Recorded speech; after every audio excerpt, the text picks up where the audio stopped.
Hello students, हम लोग class 12th commerce accountancy में अपना चैप्टर नंबर सेकंड जो चल रहा था उसमें क्वेश्चन नंबर 13 हम लोग देख रहे हैं। 13 नंबर क्वेश्चन देखो। ए तथा बी साझेदार हैं, लाभ को 3:2 में बांटते हैं। 31 दिसंबर 2016 को उनका स्थिति विवरण बैलेंस शीट हमें दे रखी है। उनकी कैपिटल थी, ए की थी 10,000, बी की 8,000, टोटल हो गई 18,000। General reserve 15,000, workman compensation fund 5,000, creditor 12,000, plant and machinery 10,000, land and building 8,000, debtor 12,000 की लेस प्रोविजन 1,000 11,000, स्टॉक 12,000, कैश 9,000। ठीक है, ये सामने हमारे पास एसेट्स और लाइबिलिटी थी। उन्होंने सी को लाभ में 1/5 हिस्से के लिए निम्नलिखित शर्तों पर साझेदार में सम्मिलित करने का निर्णय लिया। उन्होंने साझेदारी में शामिल किया किसको? सी को 1/5 हिस्से के लिए। जब ये प्रवेश करता है उस समय उसकी संपत्ति और दायित्व का मूल्यांकन किया गया। किसी भी साझेदार के प्रवेश और रिटायरमेंट पे संपत्ति और दायित्व का मूल्यांकन करते हैं। ठीक है, तो यहाँ पे देखो, संदिग्ध ऋणों के लिए प्रावधान 2,000 से बढ़ा दिया जाए। संदिग्ध ऋणों के लिए प्रावधान 2,000 से बढ़ा दिया जाए। प्रोविजन फॉर डाउटफुल डेप्ट उसको 2,000 रुपए से बढ़ाना, आपकी लाइबिलिटी 2,000 से बढ़ चुकी है। स्टॉक के मूल्य को 4,000 से बढ़ा दिया जाए। स्टॉक को 4,000 से बढ़ाना। भवन का मूल्य 18,000 रुपए तक बढ़ा दिया जाए। तक वर्ड यूज हुआ है, तो मैंने आपको कहा था कि भवन का मूल्य इंक्रीज टू यानी इतना रखना है, 18,000 रुपए रखना है। पहले से देते को भवन कितना है, लैंड एंड बिल्डिंग 8,000, 10,000 से हमारा बढ़ जाएगा। 18,000 रुपए तक बढ़ा दिया, जिसका मतलब हो गया कि जब रिवोल्यूशन किया उस समय 18,000 रुपए इसकी वैल्यू है। ठीक है, यानी 8 पहले से थी, 10,000 रुपए बढ़ चुकी है। कर्मचारी क्षतिपूर्ति कोष में दायित्व 2,000 रुपए निर्धारित किया गया। वर्कमैन कंपनसेशन फंड है, ये कहा था कुछ नहीं कहे तो पूरा बांट दो। अगर आपको कहीं इतने रुपए रखने हैं तो इतने तो आपको लाइबिलिटी में रखने ही पड़ेंगे, बाकी का पैसा आप पार्टनर्स में बांट सकते हो। लेकिन ध्यान रखना, पीएफ का पैसा नहीं बढ़ता है, ये वर्कमैन कंपनसेशन फंड, इस पैसे को हम लोग बांट सकते हैं। सी ख्याति का अपना हिस्सा 10,000 रुपए नकद लाता है। सी अपनी गुडविल क्या हो रहा है, ये कैश में लेके आ रहा है। ठीक है, उपरोक्त पुनः मूल्यांकन तथा समायोजन कर लेने के बाद सी अपने पूंजी के लिए ए और बी की संयुक्त पूंजी की 20% के बराबर राशि लाएगा। यानी जो ए और बी की क्लोजिंग कैपिटल होगी उनके टोटल का 20% जो होगा वो सी उतनी कैपिटल लेके आएगा। तो इसमें बनाते हैं, सबसे पहले रिवैल्यूएशन अकाउंट बनाते हैं। हमने फॉर्मेट बना रखा है। फर्स्ट यहां से संदिग्ध ऋणों के लिए प्रावधान को 2,000 रुपए से बढ़ा दिया जाए। तो ये आपको डायरेक्ट बताया था, लाइबिलिटी आपकी बढ़ती है तो रिवैल्यूएशन के डीआर में, घटती है तो सीआर में। ठीक है, एसेट्स बढ़ती है तो सीआर में, घटती है तो डीआर में। तो ये आपकी लाइबिलिटी है, और लाइबिलिटी आपकी बढ़ रही है तो रिवैल्यूएशन अकाउंट के डीआर साइड में हम इसको रिकॉर्ड कर देंगे। ठीक है, तो रिवैल्यूएशन अकाउंट हमने बना रखा है। हम अपने रिवैल्यूएशन अकाउंट में चलते हैं। तो सबसे पहले आपकी लाइबिलिटी बढ़ रही है तो डीआर साइड में, इसके डीआर साइड में रिकॉर्ड करेंगे टू प्रोविजन फॉर डाउटफुल डेप्ट। टू प्रोविजन फॉर डाउटफुल डेप्ट। ठीक है, कितने से बढ़ाना है, 2,000 से आपकी लाइबिलिटी बढ़ चुकी है। ठीक है, उसके बाद नेक्स्ट देखो, नेक्स्ट इसमें बोल रखा है कि स्टॉक के मूल्य को 4,000 से बढ़ा दिया जाए। स्टॉक को 4,000 से बढ़ा दो, स्टॉक 12 था, 4,000 से बढ़ जाएगा। संपत्ति का मूल्य बढ़ता है तो सीआर साइड में, तो यहां पे लिख देंगे बाई स्टॉक। अपना स्टॉक जो है वो 4,000 से बढ़ गया, तो बाई स्टॉक, ये स्टॉक आपका 4,000 रुपए से बढ़ चुका है। ठीक है, उसके बाद में देखो, स्टॉक के बाद में हम लोग देखें कि आपका स्टॉक का मूल्य बढ़ गया। फिर अब भवन के मूल्य को 18,000 रुपए तक बढ़ा दिया जाए, या तक बढ़ा दिया जाए, यानी 18,000 रुपए तक बढ़ा दिया जाए। मतलब इसका मूल्य 18,000 रुपए तक हो गया। पहले कितना था भवन, ये रहा 8,000, तो 10,000 से हमारा मूल्य बढ़ चुका है। तो मूल्य बढ़ता है संपत्ति का, तो वही सीआर साइड में बाई। साथ में ये केवल भवन वर्ड यूज किया है, लेकिन आपको लैंड एंड बिल्डिंग 18,000 रुपए, यानी 10,000 रुपए से ये मूल्य बढ़ चुका है। ठीक है, उसके बाद नेक्स्ट आगे, इसके बाद देखो कर्मचारी क्षतिपूर्ति, इसका कुछ नहीं होगा। जो कर्मचारी क्षतिपूर्ति संचय का दायित्व 2,000 रुपए निर्धारित किया गया। यानी ये जो WCR है, 5,000 में से 2,000 रुपए रखने हैं, 3,000 रुपए आप पार्टनर्स में बांट सकते हो। इसके अलावा इसमें कोई भी ऐसा मदे नहीं है जो रिवैल्यूएशन अकाउंट में अपनी रिकॉर्ड होने वाली, केवल संपत्ति और दायित्व के बड़े और घटे हुए मूल्य को हम लोग रिकॉर्ड करते हैं। तो हमारे पास 3 ही अपनी 2 एसेट्स और 1 लाइबिलिटी थी। अब हम प्रॉफिट और लॉस निकाल रहे हैं, तो साफ साफ पता लगा प्रॉफिट हो रहा है। तो सीआर साइड का टोटल हमने किया 14,000 रुपए, इस साइड में लेके आएंगे 14,000 रुपए, लेस कर दिया, प्रॉफिट अपना आ गया 12,000 रुपए अपना प्रॉफिट। प्रॉफिट ट्रांसफर होता है पार्टनर्स में, टू पार्टनर्स कैपिटल। कैपिटल कौन कौन है, ओल्ड पार्टनर्स में बढ़ता है, ए में और बी में। ओल्ड रेशियो में, रेशियो उनका कितना है 3:2, 3:2, तो 12,000 गुणा 3/5 12,000 गुणा 2/5 कितना आएगा? 7,200 और 4,800। ये जो था अपना आ चुका है प्रॉफिट। जैसे ही रिवॉल्यूशन अकाउंट कंप्लीट हुआ, अब हम चलते हैं पार्टनर्स कैपिटल में। पार्टनर्स कैपिटल की आपको प्रोसेस बता रखी थी। सबसे पहले आपको कैपिटल का बैलेंस देखना है। अपनी बुक में देखिएगा, कैपिटल का बैलेंस ए की कैपिटल बता रखी है 10,000 और बी की है 8,000। तो सबसे पहले सीआर साइड में बाई बैलेंस बीडी 10,000 और 8,000, ठीक है, 10,000 और 8,000। उसके बाद जनरल रिजर्व है। जनरल रिजर्व हमें बता रखा है 15,000 रुपए। कुछ नहीं कहा, जनरल रिजर्व पूरा का पूरा बटेगा 15,000 रुपए 3:2 में। तो ये अपना आएगा 5 3 15 3 3 9 9,000 रुपए और 6,000 रुपए। तो जनरल रिजर्व को बांटेंगे बाई जनरल रिजर्व 9,000 और 6,000, 15,000 रुपए बांट दी हमने, क्योंकि नए शानदार के आने से पहले जो भी रिजर्व वगैरह है उस पर पुराने शानदारों का अधिकार है। वर्कमैन कंपनसेशन फंड बोल दो, रिजर्व बोल दो, 5,000 रुपए है। आपको 2,000 रुपए रखने हैं, दायित्व निश्चित किया गया। इसका मतलब 2,000 रुपए रखने हैं, 3,000 रुपए आप लोग बांट सकते हो। तो 3,000 रुपए बांट देंगे ओल्ड रेशियो में, ओल्ड पार्टनर्स में, बाई वर्कमैन कंपनसेशन फंड, ठीक है। ये 3,000 रुपए हम लोग बांट देंगे। कितने रुपए हमारे? ये है 3,000 को बांटेंगे कि अपना 3:2 में। तो ये अपना आएगा 18,000 रुपए और 1,200, 1,800 और 1,200 कर दिया। ये अपनी लाइबिलिटी साइड कंप्लीट हो चुकी है। मैंने आपको बताया था केवल कैपिटल का बैलेंस और जो रिजर्व बांटने हैं उनको सीआर साइड में रिकॉर्ड कर दो। सेकंड स्टेप मैंने कही थी कि आप एसेट साइड में देखो कि आपको गुडविल पीएनएल का डेबिट बैलेंस या कोई एडवर्टाइजमेंट, कोई फिक्टिशियस एसेट्स है तो उसको डीआर साइड में बांटेंगे। नहीं है, यहां पे देख लो कुछ भी नहीं है। तीसरी स्टेप रिवैल्यूएशन का प्रॉफिट और लॉस।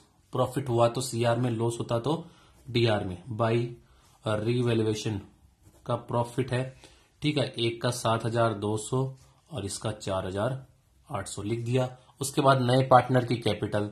तो नए पार्टनर की कैपिटल तब तक नहीं लिख सकते जब तक कि इन पार्टनर्स की कैपिटल नहीं आती, क्योंकि आपको लास्ट में कहा गया है कि उपरोक्त पुनर्मूल्यांकन या समायोजन कर लेने के बाद ए और बी की पूंजी की संयुक्त पूंजी का 20% जो है वो सी लेके आएगा। तो ये जब तक नहीं हो सकती जब तक ए और बी की क्लोजिंग कैपिटल नहीं कैलकुलेट कर ले। लेकिन हमें ये पता है कि सी जो है वो गुडविल के 10,000 रुपए लेकर आ रहा है। तो जो नया पार्टनर गुडविल लाता है उसके पार्टनर की गुडविल पर राइट होता है ओल्ड पार्टनर्स का, उसे बांटते हैं त्याग के अनुपात में। तो यहां पर 1/5 हिस्से को ए और बी किस अनुपात में पूरा कर रहे हैं हमें नहीं पता। तो ये हम ही इसमें जो है ओल्ड रेशियो, ये अपना सेक्रीफाइस रेशियो होने वाला है कि 1/5 जो है कि हिस्सा कंप्लीट करने के लिए ए और बी इसी अनुपात में त्याग करेंगे। तो त्याग का अनुपात 3:2। तो गुडविल आता है उसमें तो एंट्री होगी cash account DR to goodwill. इस गुडविल को बांटेंगे जो भी पार्टनर सेक्रीफाइस कर रहा है। Goodwill account DR to sacrifice partner, यानी goodwill account DR to A capital to B capital. तो कैपिटल के सीआर साइड में बाई गुडविल 10,000 थी तो 3:2 में बांट देंगे। तो ये अपना आएगा 5 10 3 6,000 और 4,000। तो ये हमने 6,000 और 4,000 रिकॉर्ड कर दिया, ठीक है। अब इसके बाद में देखो बस लास्ट है अपना, आपको यहां पर कैश लिखनी है कि इनकी कैश कितनी होगी वो हम लोग लिख देंगे। इनकी कैश का मतलब ये है कि जो सी है वो कितने रुपए कैश के लेके आएगा, ठीक है। इनका सबका टोटल कर लो कि जब तक इनका टोटल हमें नहीं पता लगेगा, यहां पर इस साइड में कुछ नहीं आना। बाई बैलेंस डी कि ए और बी की जो है वो क्लोजिंग कैपिटल कितनी होगी उसके बिहाफ पे सी कैपिटल लेके आएगा। तो इनका बैलेंस निकालो अपना 10,000, 9,000, 1,800, 7,200 और 6,000, ठीक है। इन सब का टोटल करो तो इन सब का टोटल आ रहा है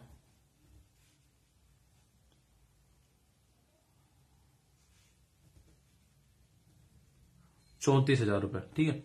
इस 34,000 को यहां लिख देंगे। ये बैलेंसिंग फिगर से आ गया 34,000 ए का बैलेंस, ठीक है। बी का भी निकाल लो इसी तरीके से 8,000, 6,000, 8 और 6 भी 6 और 4 10 18 19 20 21 22 23 24,000 रुपए। इसका आ रहा है 24,000 रुपए। ये यहां लिख दिया 24,000 रुपए, ये 24,000 रुपए। तो जो सभी समायोजन करने के बाद ए और बी की जो कैपिटल आएगी कि ए और बी की जो कैपिटल होगी ना, ए और बी की जो कैपिटल, उसकी टोटल कैपिटल का 20% लाएगा। कौन लाएगा? उतनी क्या होगी? अपने सी की कैपिटल होने वाली है। ये लाइन हमें बोल रहा है। तो ए और बी की क्लोजिंग कैपिटल कितनी है? ए की है 34,000, बी की है आपकी 24,000 गुणा 20%, ये आपकी सी की कैपिटल आएगी। इन सब का टोटल करो 34 और 24 कितना आएगा? 58,000 का 20% निकाल लो। 58,000 का 20% कितना आएगा? 11,600। किसी कितने रुपए लेके आएगा? 11,600 रुपए लेके आएगा। तो बाई केश 11,600 रुपए। किसी की हमने कैपिटल लिख दी 11,600, तो यहां पर 11,600 रुपए ये लेके आएगा। वही इस साइड में लिख दो 11,600। ये अपना पार्टनर्स कैपिटल अकाउंट कंप्लीट हो चुका है। अब हमें बनानी है बैलेंस शीट। बैलेंस शीट बनाते हो तो आपको रिवोल्यूशन अकाउंट और पुरानी बैलेंस शीट को ध्यान में रखनी है। पुरानी बैलेंस शीट में सबसे पहले लिखा हुआ है कैपिटल, तो हम कैपिटल का ही बैलेंस लिखेंगे, क्लोजिंग कैपिटल का। तो हमने सबसे पहले अपनी जो बैलेंस शीट अपन लोग तैयार कर रहे हैं यहां पर लिख देंगे कैपिटल ए बी सी। ए की कैपिटल है 34,000, बी की 24,000, सी की 11,600 और फिर बाहर हम उनकी कैपिटल लिख देंगे 69,600। ये आ चुकी है। उसके बाद देखो जनरल रिजर्व पूरा बांट चुके, नहीं आएगा। WCR 5 थे, 3 बांट दिए, 2,000 रुपए रखने थे, तो 2,000 रुपए अभी भी हमारे पास वर्कमैन कंपनसेशन फंड में है। तो यहां पे लिख दो वर्कमैन कंपनसेशन फंड, 2,000 रुपए अभी भी इस अकाउंट में है। इसके बाद में क्रेडिटर कितने? 12,000। क्रेडिटर में कोई भी चेंजेस नहीं हुआ, एज इट इज है हमारे पास। तो यहां पे लिख देंगे क्रेडिटर्स 12,000 रुपए, ठीक है। और कुछ नहीं है। इस साइड का टोटल कर लो 60 अपना 9,600, 2,000 और एक अपना 12,000। इनका टोटल देखते हैं तो अपना बैलेंस शीट का जो टोटल आ रहा है 83,600। ये अपनी लाइबिलिटी साइड का आ चुका है। अब ऐसी एसेट्स में देखो क्या क्या है आपके पास। सबसे पहले लिख रखा है plant and machinery 10,000। Plant machinery में कोई भी चेंजेस नहीं हुआ, एज इट इज रहेगी आपके पास। तो प्लांट एंड मशीनरी 10,000 रुपए, ये लिख दिया प्लांट एंड मशीनरी 10,000 रुपए। उसके बाद लैंड एंड बिल्डिंग 8,000 ही है, तो उसके बाद आप यहां पे लैंड एंड बिल्डिंग 8,000 10,000 से बढ़ चुकी है, कितनी हो गई? 18,000 रुपए तक आपको रखने हैं। उसके बाद में डेटर आपके 12,000, तो डेटर्स हमारे 12,000 लेस पीवीडी प्रोविजन में 1,000 ही थे। आपने प्रोविजन अपना 2,000 रुपए से बढ़ा दिया था। प्रोविजन में कितने हो गए? 3,000 रुपए हो गए, वो लेस कर दो, बाकी बाहर लिख देंगे। 12 में से 3 गए, 9,000 रुपए, ठीक है। इस डेटर्स के बाद हमारे पास स्टॉक कितना है? स्टॉक है 12,000 रुपए। स्टॉक आपका 12,000 रुपए, ठीक है। स्टॉक में कुछ चेंजेज हुआ था क्या? स्टॉक आपका 4,000 से बढ़ गया था। स्टॉक 12 प्लस 4,000 से बढ़ गया था, ये आपका हो गया 16,000 रुपए। स्टॉक के बाद कैश का बैलेंस की कैश आपके पास क्या थी? कैश सबसे पहले आपको बता रखा है 9,000 रुपए थे। नया पार्टनर लेके आया 11,600 रुपए, प्लस गुडविल के लेके आया वो 10,000 रुपए। टोटल कर लो, ये अपना 10 और 19 20, ये अपना आ गया 10 20 30, हाँ 30,600। कैश का बैलेंस हो गया 30,600। अब इसका टोटल कर लो, इसके अलावा कुछ भी नहीं है। इस साइड का टोटल देखो 600 9 10 15 23 3 2 5 6 और 7 और 1 8, ये आ गया 83,600। अपनी दोनों साइड का टोटल अपना मैच कर चुका है, ठीक है।